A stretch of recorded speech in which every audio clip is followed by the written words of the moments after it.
ನಮಸ್ಕಾರ. ದಾನುಶ್ರೀ ಭಕ್ತಿ ಚಾನೆಲ್ಗೆ ಸ್ವಾಗತ. ದಯವಿಟ್ಟು ಲೈಕ್ ಮಾಡಿ, ಸಬ್ಸ್ಕ್ರೈಬ್ ಮಾಡಿ ಮತ್ತು ಬೆಲ್ ಐಕಾನ್ ಒತ್ತಿ ನಮ್ಮ ಚಾನೆಲ್ಗೆ ಬೆಂಬಲ ನೀಡಿ.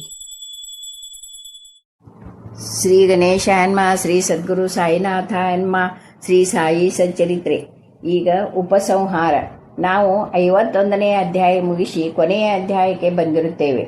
ಇದು ಮೂಲ ಮರಾಠಿ ಕೃತಿಯ 52ನೇ ಅಧ್ಯಾಯ. ಇದರಲ್ಲಿ ಹೇಮಾದ್ ಪಂತರು ಮುಕ್ತಾಯದ ಮಾತುಗಳನ್ನು ಹೇಳಿ ಎಲ್ಲ ಅಧ್ಯಾಯಗಳ ಸಂಕ್ಷಿಪ್ತ ಪರಿಚಯವನ್ನು ಸೂಚಿಕಾ ಪತ್ರದಲ್ಲಿ ಕೊಡುತ್ತೇನೆಂದು ಹೇಳಿದ್ದರು.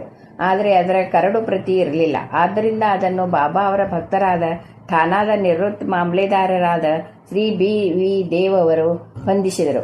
ವಿಷಯ ಸೂಚಿಯನ್ನು ನಾವು ಈ ಪುಸ್ತಕದ ಮೊದಲಿಗೆ ಕೊಟ್ಟಿರುವುದರಿಂದ ಪುನಃ ಕೊನೆಯಲ್ಲಿ ಅದನ್ನು ಕೊಡುವ ಅಗತ್ಯವಿಲ್ಲ. ಆದ್ದರಿಂದ ಈ ಅಧ್ಯಾಯವನ್ನು ಉಪಸಂಹಾರವಾಗಿ ಪರಿಗಣಿಸಲಾಗಿದೆ.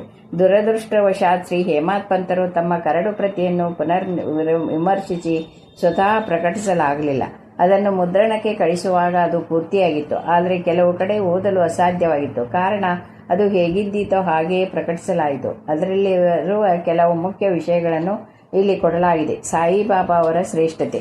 ಸಕಲ ಚರಾಚರ ವಸ್ತುಗಳ ರಕ್ಷಕರು, ಸರ್ವವ್ಯಾಪಿಯೂ, ಸಮಸ್ತ ಭೂತಗಳಲ್ಲಿಯೂ ಸಮಬುದ್ಧಿಯುಳ್ಳವರಾಗಿಯೂ, ಸಮಸ್ತ ಜೀವಿಗಳಿಗೆ ಕಲ್ಯಾಣ ಮಾಡೋದರಲ್ಲಿ ಆಸಕ್ತರಾಗಿಯೂ ಇರುವ ಶ್ರೀ ಸಾಯಿಬಾಬಾ ಅವರಿಗೆ ನಮಸ್ಕರಿಸಿ ಅವರ ಆಶ್ರಯವನ್ನು ಹೊಂದೋಣ. ಅವರನ್ನು ಸ್ಮರಿಸಿ ಅವರಿಗೆ ಶರಣಾಗತರಾದರೆ ನಮ್ಮ ಸಕಲ ಅಭಿಷ್ಟಗಳು ನೆರವೇರುವವು. ಅವರು ನಮ್ಮ ಜೀವನದ ಗುರಿಯನ್ನು ಮುಟ್ಟಲು ಸಹಾಯವೆಸಗುವರು. ಈ ಬಹುಸಾಗರವನ್ನು ದಾಟುವುದು ಬಹಳ ಕಠಿಣ. ಮೋಹವೆಂಬ ಅಲೆಗಳು ನಮ್ಮ ದುರಾಲೋಚನೆ ಎಂಬ ದಡಗಳಿಗೆ ಬಡಿದು ಮನಸ್ಥೈರ್ಯದ ಮರಗಳನ್ನು ಉರುಳಿಸುತ್ತವೆ, ನಮ್ಮ ಧೃತಿಗಿಳಿಸುತ್ತವೆ.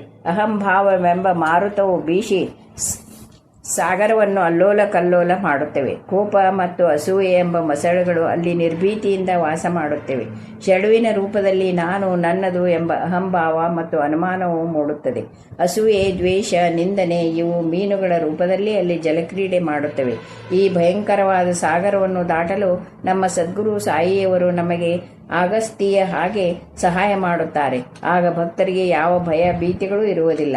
ನಮ್ಮನ್ನು ಸಂಸಾರ ಸಾಗರದಿಂದ ಸುರಕ್ಷಿತವಾಗಿ ದಾಟಿಸುವ ದೋಣಿಯೇ ಶ್ರೀ ಸಾಯಿ ಸಮರ್ಥರು. ಶ್ರೀ ಸಾಯಿ ಪ್ರಣಾಮ.